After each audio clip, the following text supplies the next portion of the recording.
Estamos de volta com o programa CDL Entrevista com o Dr. Aldo. Falávamos a respeito dessas novidades que vem por aí, Aldo.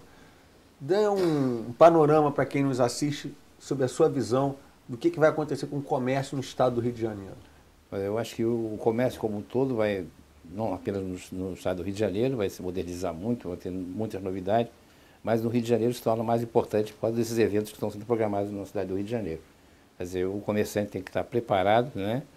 Inclusive oferecendo curso de língua estrangeira, talvez inglês ou francês e espanhol, né? Que são as três línguas mais faladas aqui, para poder atender melhor os turistas. Temos também fazer curso de treinamento, né? Eu acho que isso é importante também, um bom atendimento. Eu acho que é um dos fatores mais importantes hoje em dia na loja, né? Com certeza. O atendimento. E estar ligados, como você disse muito bem, antenado tudo que vai acontecer por aí. Esse workshop que vai acontecer agora no Windsor, Hotel Windsor Guanabara, no Rio de Janeiro, uma quarta-feira. É muito bom que vai tratar do e-commerce, né? Vai tratar de vendas por outros canais. Um dos futuros do comércio é a venda pelo celular, como a gente chama de mobile, né? Uhum. E já foi o grande tema do último evento em Nova York, lá na National Retail Federation, NRF, de 2011, né? Foi justamente essa venda por mobile. Você acredita que no Brasil essa moda vai pegar?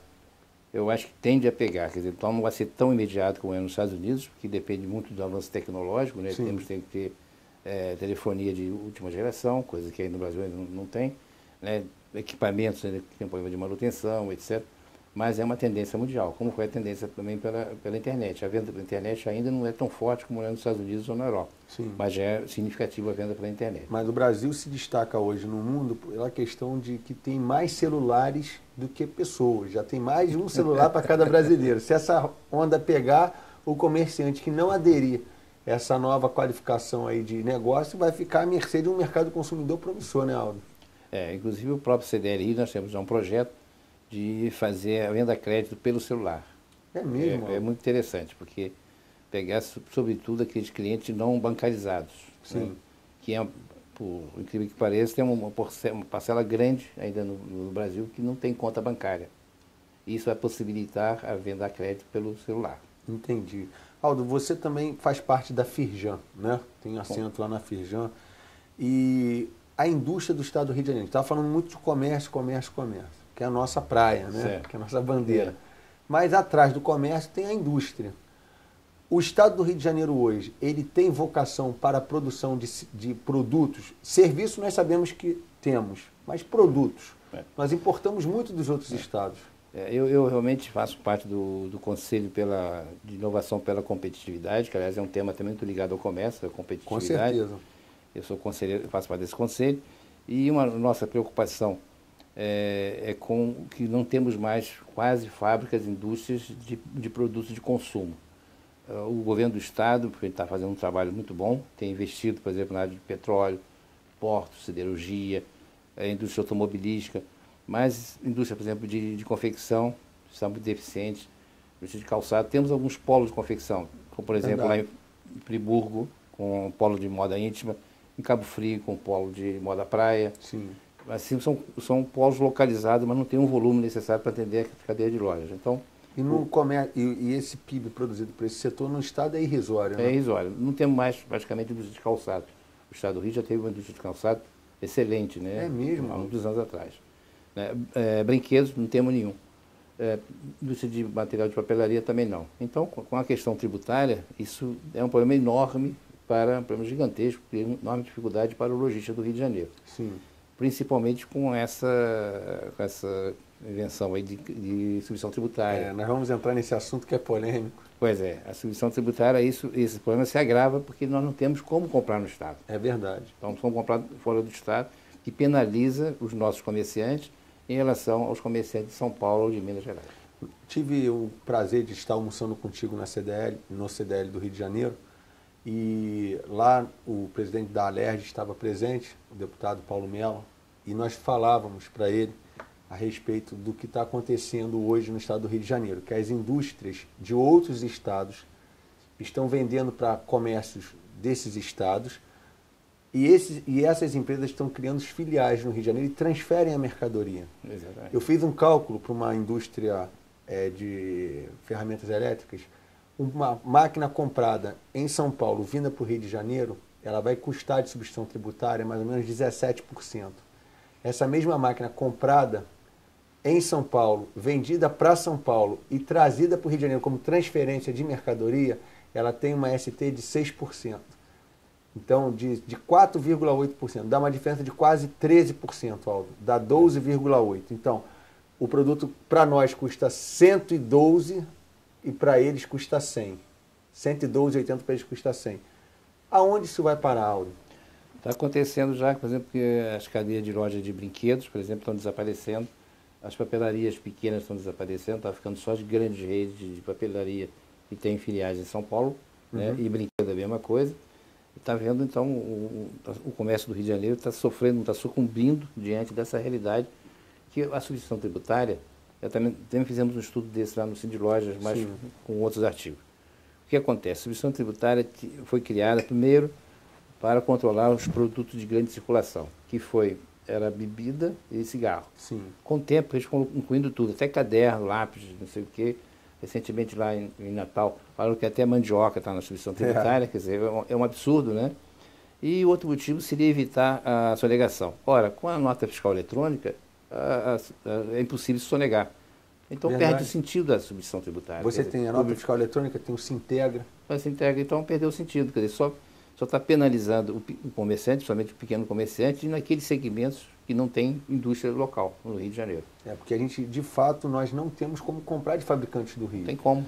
Né? E quem nos assiste, se você compra do estado do Rio de Janeiro, você tem um crédito maior de ICMS e uma margem de valor agregado menor. Logo, fica mais barato comprar no Rio para vender no Rio. Nós temos que comprar de outros estados para vender no Rio. Pagamos fretes caros, né, Aldo? Pagamos uma MVA altíssima e recentemente houve um outro aumento. Aliás, essa MVA, esse margem de valor agregado, diz a Secretaria de Fazenda diz que faz uma pesquisa. Na realidade, eles arbitram esse valor e o comerciante é obrigado a pagar com antecedência uma mercadoria que ele não sabe nem se vai vender e nem por quanto ele vai vender. Quer dizer, ele pode ser roubado, quebrado, né? Vender abaixo do custo com a promoção, mas ele já pagou o imposto a margem de valor agregado. Quer dizer, que é uma aberração do ponto de vista tributário. Ainda mais, Aldo, em se tratando de empresas do Simples. Porque você participou dessa luta aí do Simples, eu não fazia parte ainda como líder do movimento, apenas como empresário, e o Simples foi um avanço. Com a substituição tributária, acabou-se a vantagem do Simples. Palavras lá, demos várias reuniões no CDL, no Cindy Loja, que o próprio subsecretário de Fazenda foi textual, como disse, olha, a substituição tributária aniquila o Simples. Porque você paga o imposto antecipado na fronteira ou na fábrica. É verdade. E aí o DAS perde o sentido de ser. O que ia ser documento de arrecadação simplificada tornou-se um grande problema, né? Exatamente. Ô Aldo, a outra questão, PAF-SCF. Temos tido vários encontros lá na Alerj, discutido, né? Temos sido assim, bem enfáticos e incisivos em dizer que nós, hoje, o Estado do Rio de Janeiro, temos problema para implementar essa questão desse programa de aplicativo fiscal. O Estado, será que não está convencido disso, Aldo? O problema é que, às vezes, o Estado tem uma visão muito de arrecadatória, que só querer arrecadar, aumentar a arrecadação e não se preocupar com o desenvolvimento.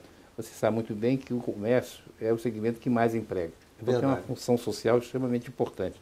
Então, a maior parte que o Estado arrecada vem do petróleo, das telecomunicações e de energia. Quer dizer, poderia perfeitamente fazer um programa de isenção ou quase isenção, somente para o comércio de bens primários, né, para a população, que não afetaria as contas do Estado. Mas é aquela mentalidade de querer arrecadar cada vez mais, né? E sacrificando o próprio emprego, né? Sacrificando a própria sociedade. Esse PAF-SCF foi uma coisa inventada, extremamente complicada, teve um custo enorme para os comerciantes, principalmente para as pequenas empresas. A nossa luta é uma luta difícil, mas acho que vale a pena, nós estamos assistindo, tem acompanhado, junto com o líder do governo da bancada, o deputado Zé Correios, apoiado, o próprio presidente, né, Paulo Melo. Temos vários deputados que nos apoiam, mas esbarra nessa mentalidade de só querer arrecadar, só utilização. Aldo, você não acha que isso daí também tem a ver com o nosso segmento hoje? Nós temos alguns deputados lá que nos apoiam, que é o Luiz Paulo Corrêa da Rocha, o Roberto Henriques, mas nós não devemos pensar que precisamos ter homens nossos lá dentro para defender os nossos interesses? Seria um caminho também, temos próprios homens nossos, mas você sabe como é que funciona uma Câmara Legislativa, uma Assembleia Legislativa. Não basta ter 1 ou 2, 3 deputados.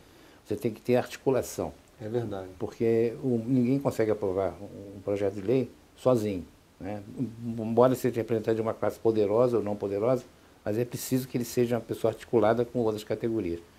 Eu acho melhor que o comércio tenha uma posição assim, bem nítida, bem marcante, sim, não partidária, né, mas posição política em relação à defesa dos nossos interesses, né, por exemplo, do comércio varejista, né, e tente fazer um trabalho em conjunto com uma boa parte de com a legislatura que já está lá. Que já está lá. Eu acho que é também o caminho mais imediato e talvez o mais eficaz. Entendi. E temos tido exemplos de que dá certo, né, Aldo? Já conseguimos prorrogar algumas vezes. Exatamente. Né? Essa questão do relógio de ponta também que foi prorrogado de novo porque descobriu-se, né, tardiamente que não haveria condições de ser implementado. E a gente continua com a nossa luta. Não é fácil, né? Não é fácil, não. Mas... É Golias, é Davi contra Golias. Só que Davi nem pedra tem para lançar, né? Ô, Aldo, nosso tempo já vai chegando ao fim, é uma pena, mas eu gostaria de conversar contigo agora, fazer perguntas rápidas e você vai respondendo à medida que for chegando a resposta da tua mente. Família. É a coisa mais importante da vida.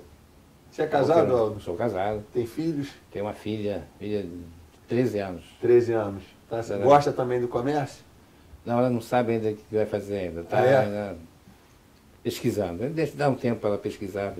Tá certo. Política, Aldo. Política, eu acho que é obrigação de todo cidadão acompanhar a política, né? O Brasil está vivendo momentos difíceis aí, com problema de corrupção, como você sabe. Uhum. As nossas instituições estão cada vez mais sem prestígio para o Congresso Nacional, Poder Judiciário, etc. Não vamos entrar nesse assunto aqui. Mas é obrigação de cada cidadão participar da política. Não da política partidária, mas acompanhar os acontecimentos principais. Educação, Aldo, você como um professor. Bom, a educação é a mola de cada país, a mola vital de cada país. Vou citar um exemplo aqui rápido da Coreia, né? Coreia do Sul, que há 30 anos atrás era um país que exportava muito menos que o Brasil, quase não tinha indústria. Olha só. E o que acontece? Eles investiram muito na educação, principalmente na parte de engenharia e tecnologia, etc. Hoje, a Coreia do Sul tem 3 marcas de automóveis mundiais, né? Que todos nós conhecemos. Tem várias marcas de eletrônicos mundiais, coisa que o Brasil, com 60 anos de indústria automobilística, não temos nenhuma marca nacional. Só 2 exemplos assim. E isso porque a Coreia focou na educação, principalmente na parte tecnológica e científica. E futuro, Aldo? O futuro é que nós devemos nos preocupar. Eu acho que nós temos que viver o presente, né? Mas não deixar de pensar no futuro. Compreender o passado, viver o presente para planejar o futuro. Aldo, foi um prazer imenso recebê-lo aqui no nosso programa. O programa CDL Entrevista fica por aqui. Até a próxima semana com mais um nosso convidado. Muito obrigado a todos.